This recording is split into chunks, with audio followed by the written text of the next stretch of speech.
There are invitations one accepts out of curiosity, and others that feel like destiny.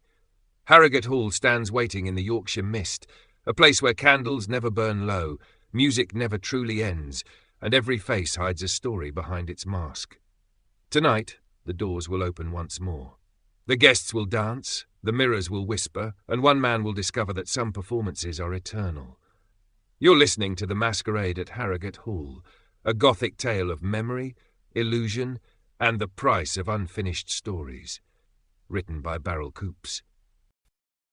The Masquerade at Harrogate Hall, Chapter 1, The Invitation. Harrogate Hall, Yorkshire, October 30th, 1925. The letter came on a Tuesday, slipping under my door sometime between the last mouthful of breakfast and the day's first creep of fog. No stamp, no return address, no explanation.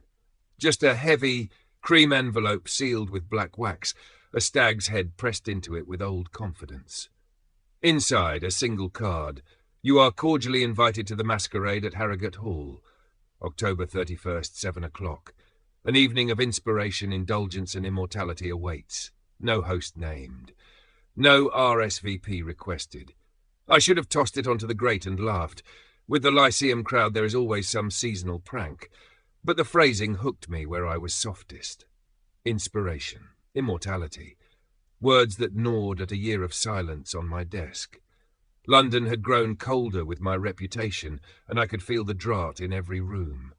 By Thursday, I was on the train north. The journey was uneventful until the last narrow stretch. The conductor called Harrogate Station, with a glance too pointed to be chance, and yet no other passenger stirred. I stepped down alone into air sharpened by peat and wood smoke. Beyond the iron gate, a single carriage waited, 2 black horses, a driver in a long coat and bowler hat. He touched the brim, said nothing, and opened the door with the economy of a man who has done this often. We drove in silence through lanes that wound and wound again, the hedgerows giving way to more that seemed to run to the end of the world. The sun lowered and stretched the heather into long purple shadows. I kept a hand in my coat pocket, feeling the weight of the card as if it were a coin I might pay at any moment.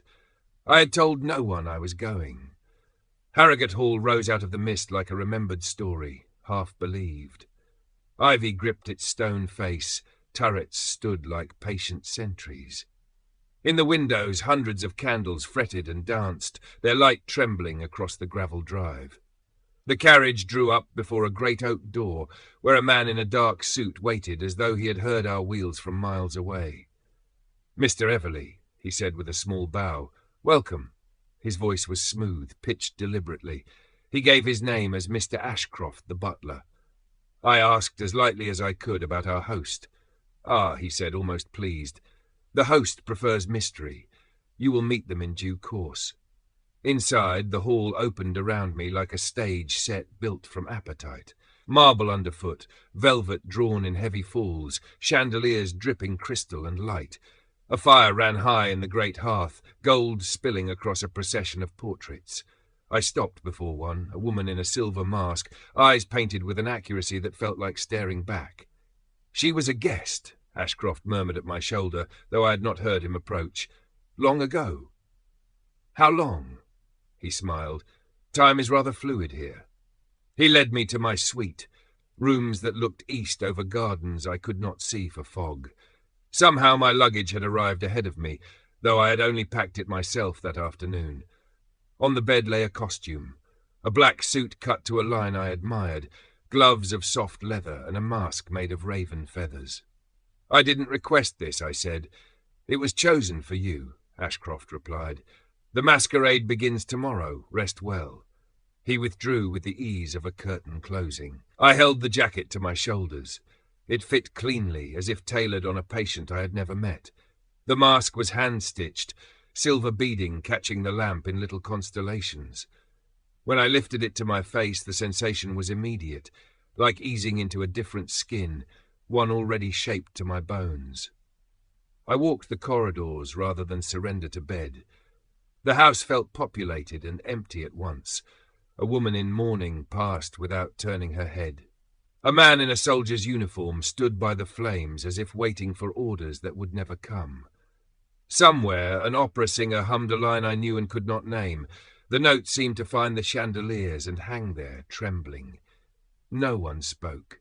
In the library I drifted along the shelves, plays, journals, histories, familiar names rubbed smooth by use, and to my shock, my own. I drew a volume down and opened to a page I knew from the muscle memory of the hand that had written it, a speech from a play that never reached a stage. The ink had paled, but the sentence stood as I had left it. We wear masks not to hide, but to become. I closed the book gently and returned to my room. Sleep came in fits, broken by pictures I had not chosen. A carriage overturned on dark moorland, candles guttering in a draughty hall, a voice near my ear whispering, "You've been here before." I woke before dawn, heart drumming, the mask lying on the bedside table as though it had turned in the night to watch me. Tomorrow was Halloween. The Masquerade at Harrogate Hall. Chapter 2, Masks and Mirrors. Harrogate Hall, October 31st, 1925.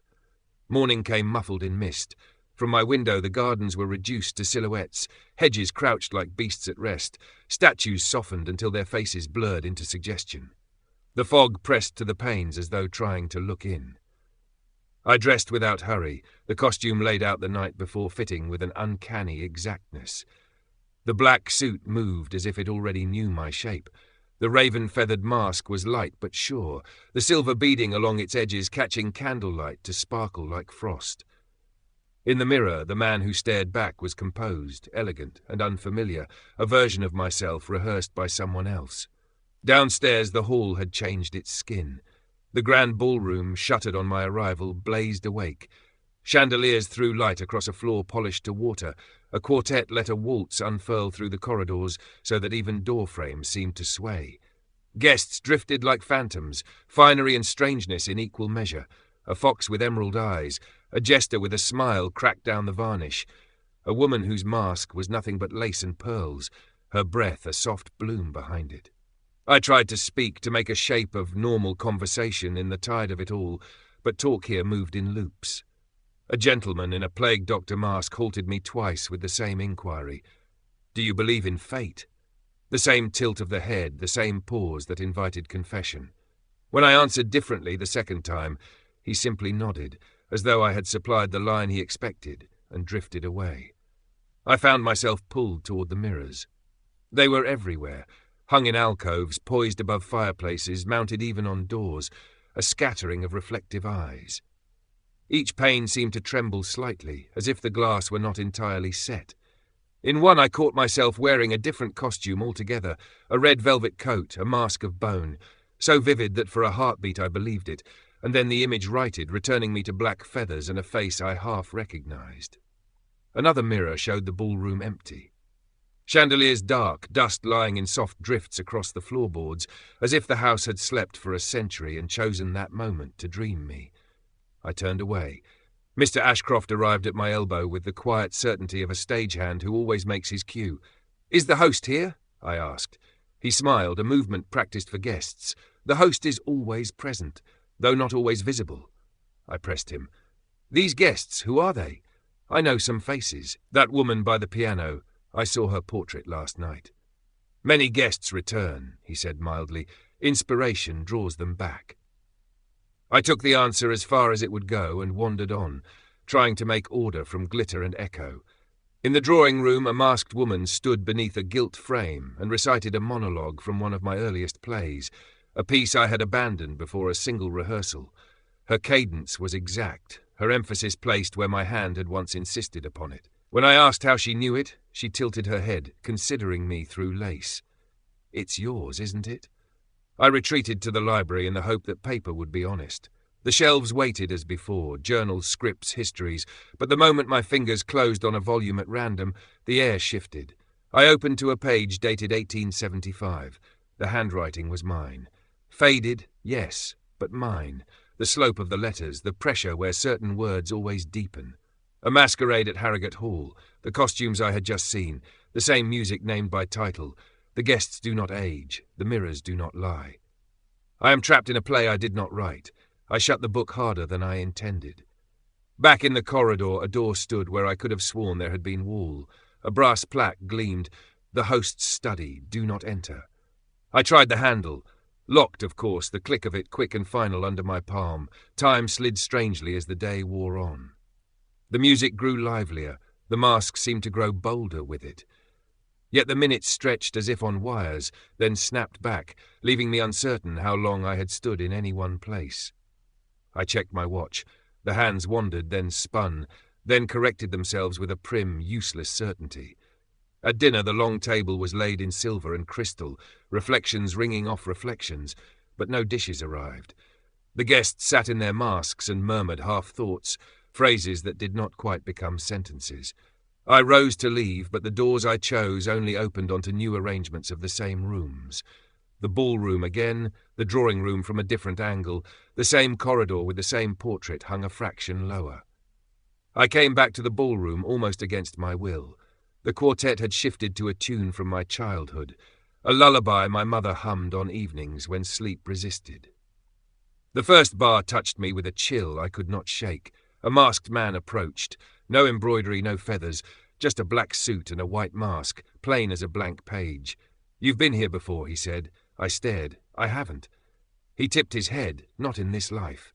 My heart thudded a warning. I turned from him without another word. Later, alone in my room, I set the mask aside and faced the mirror. My reflection blinked. Fractionally late, a beat behind me.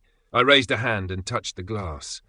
It was cold, and deeper than it should have been, as if the room continued on the other side. I opened my journal and wrote, the pen scratching in a room that suddenly seemed too quiet. Something is wrong with Harrogate Hall. The guests are echoes. The mirrors are doors. I must find the host. Outside, the fog thickened its hold on the stone and lead.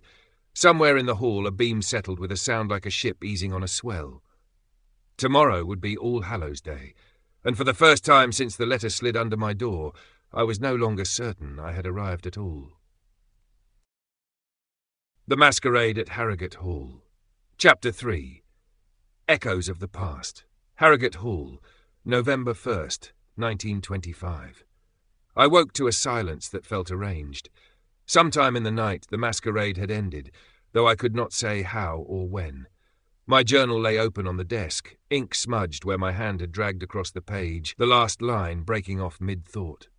At the window the fog had thickened into a pale wall. The gardens were gone, and with them the world beyond the hall, as if the house had been moved into a pocket of air all its own. I dressed quickly and stepped into the corridors. The guests were absent. The music had stopped. The chandeliers still burned, but their light gave no heat. Harrogate Hall felt hollow. The stage after the curtain falls, dust settling while the audience holds its breath without knowing why.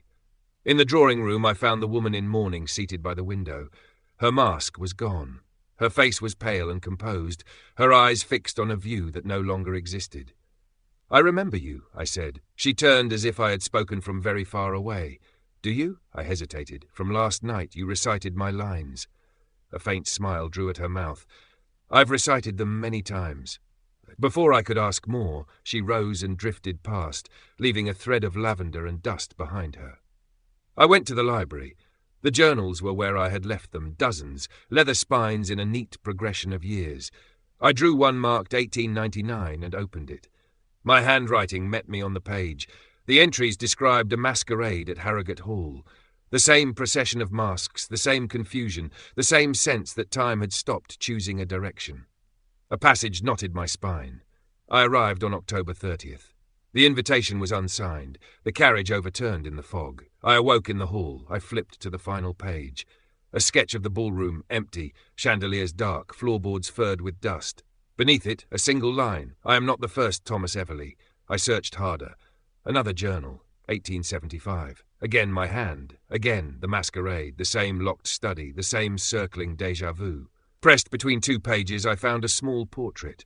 Me, unmistakably me, painted in a red velvet coat and a bone mask. The plaque had been copied beneath it in careful script. Thomas Everley, guest of honour, 1875. I staggered back with the book still open in my hands. Mr. Ashcroft stood in the doorway as if he had been there for some time, waiting for the moment he chose to be seen. "You've been reading," he said. "What is this place?" My voice sounded thinner than I intended. "Why are there portraits of me from 50 years ago?" He entered the room, hands folded at his waist. "Harrogate Hall is a sanctuary," he said gently. "A place between moments. Some guests arrive once, others return." "I never came here before," I said. He tipped his head. "Not in this life." He led me along a corridor I would have sworn did not exist yesterday. The walls closed in. The air cooled until I could feel it in my teeth. At the end stood a plain wooden door without a plaque. Ashcroft turned the handle and opened it onto a small study lit by unsteady candles.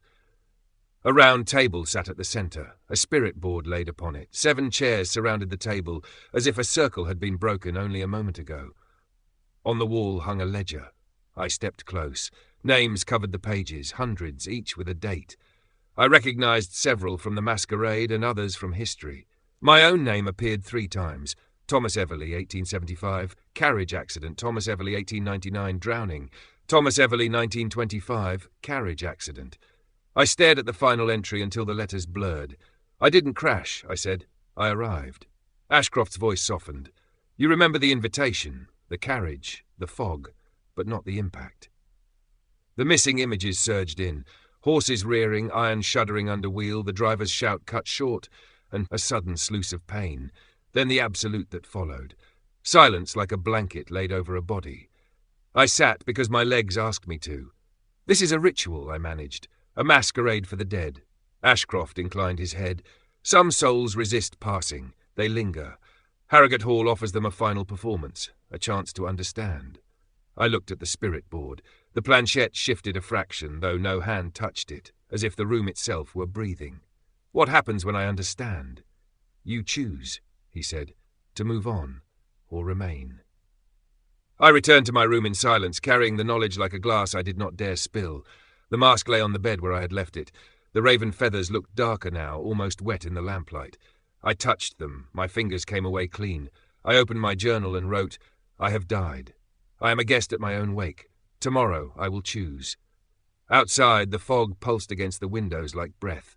And somewhere deep in the hall, faint at first and then gathering with purpose, the music began again. The Masquerade at Harrogate Hall. Chapter 4. Unmasking the Host. Harrogate Hall, November 2nd, 1925. The hall was quieter now. The guests had grown pale, their movements unhurried, their voices thinned to threads. The masquerade had not ended so much as faded, like a photograph left too long in the sun. Music still drifted through the rooms, but the notes stretched mournfully, and the chandeliers flickered as if struggling to remember how to shine.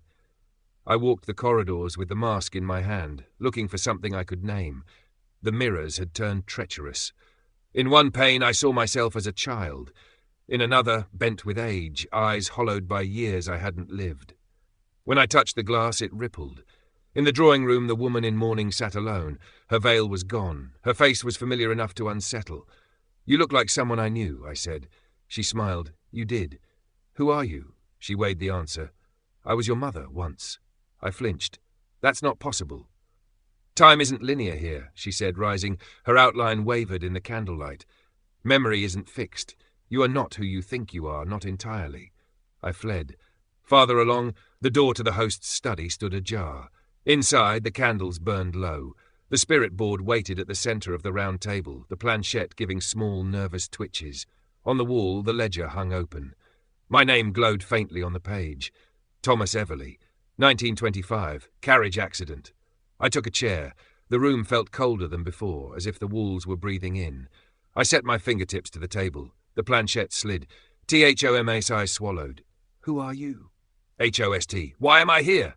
TOCHOOSC. The candles flared, the room tilted. In an instant I was on the moor, the carriage overturned, horses gone, rain slashing across my face. I saw my body crumpled beneath the wheel. I screamed. Silence fell. The study returned. Mr. Ashcroft stood in the doorway. "You've seen it," he said. "I'm dead." He nodded. "You arrived at Harrogate Hall the moment you left the world. The masquerade is a passage, a ritual for those who resist." "Why me?" "Because you were unfinished," he said gently. "Because you clung to your story, because you believed you had more to say." I looked at the ledger. My name appeared 3 times. Thomas Everley, 1875, carriage accident. Thomas Everley, 1899, drowning. Thomas Everley, 1925, carriage accident. I've been here before. Each time, Ashcroft said, stepping closer, you chose to remain, to rewrite, to relive. The weight of it settled, years upon years of masks and mirrors, of guests who never aged, of rooms that rearranged themselves to keep me within reach. I had dressed my fear in the costume of creation and called it control. Ashcroft rested a hand on my shoulder. You may choose again, to stay or to move on. I looked at the board. The planchette had gone still. I closed my eyes. Images rose, the ballroom and its endless light, the guests with their looping words, the woman in mourning, the mirror that had shown me my true face, the carriage, the moor, the fog. Pages of my journal written and rewritten as if that might hold me here. I opened my eyes. I'm ready. Ashcroft smiled. Then tomorrow the hall will dissolve, and you will walk into the mist. I returned to my room. The mask lay on the bed, the raven feathers dulled. I placed it in the drawer and closed it softly. I opened my journal and wrote, I have unmasked the host. I have seen the truth. Tomorrow I will leave the masquerade. Outside, the fog pulsed gently against the glass, and somewhere in the hall the music began again, softer now, like a lullaby.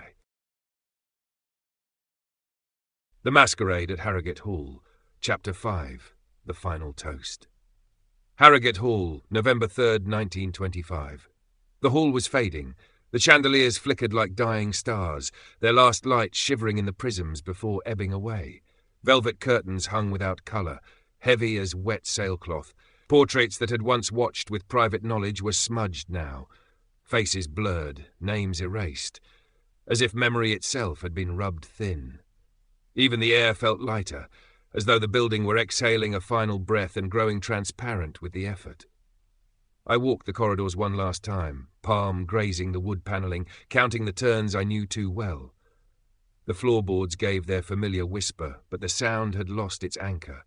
It was the echo of steps, rather than the steps themselves. The guests had gathered in the ballroom, masks in place. They stood like constellations slowly going out, the quartet bending a slow, mournful waltz into the thinning air. Beneath their feet, the polished floor shimmered faintly, as if the timber remembered something older than footsteps, wind in trees, rain on boughs, and preferred that memory to ours. Mr. Ashcroft stood at the head of the long table with a crystal glass raised, composed as ever, a steward to the end. "Tonight," he said, voice clear and measured, "we honour the guest of honour." He turned to me. Thomas Everley. Glasses lifted around the room. I lifted mine to meet them. The toast passed in silence, the gesture itself the speech. I stepped forward and set my mask upon the table. The raven feathers had dulled to grey. Under the ballroom's failing light they looked like something found on a shore after a storm. I looked from face to face, eyes behind bone-white smiles, behind foxes and lace, behind beaks and velvet. There was the woman in mourning, the soldier who had watched the fire, the opera singer with the tune I could never name. The plague doctor stood at the edge of things, head tilted in the same patient angle as when he had asked about fate. I spoke, and the room leaned to listen. I remember now, the invitation, the carriage, the fog. The words formed without strain, as if they had been waiting behind my teeth. I remember the impact. I remember dying. The music faltered, one bar held, one breath caught, and then stilled. "I have worn many masks," I said softly. "I have written many endings, but this one is mine." I turned to Ashcroft. "I choose to leave." He bowed. No flourish, no speech, only the acknowledgement a doorman gives to someone who has finally found the correct door. Around us, the guests began to go. Not in panic or hurry, but like candle flames that accept a draught, one by one, surrendering their light. Figures thinned and folded, the quiet deepened. The chandeliers went dark. Mirrors along the walls cracked with delicate, web-fine lines and then dissolved, as if the glass had always been mist pretending to be hard. The hall itself unwound, cornices loosening into smoke, corridors peeling into grey, floors sinking into shadow that did not frighten so much as invite.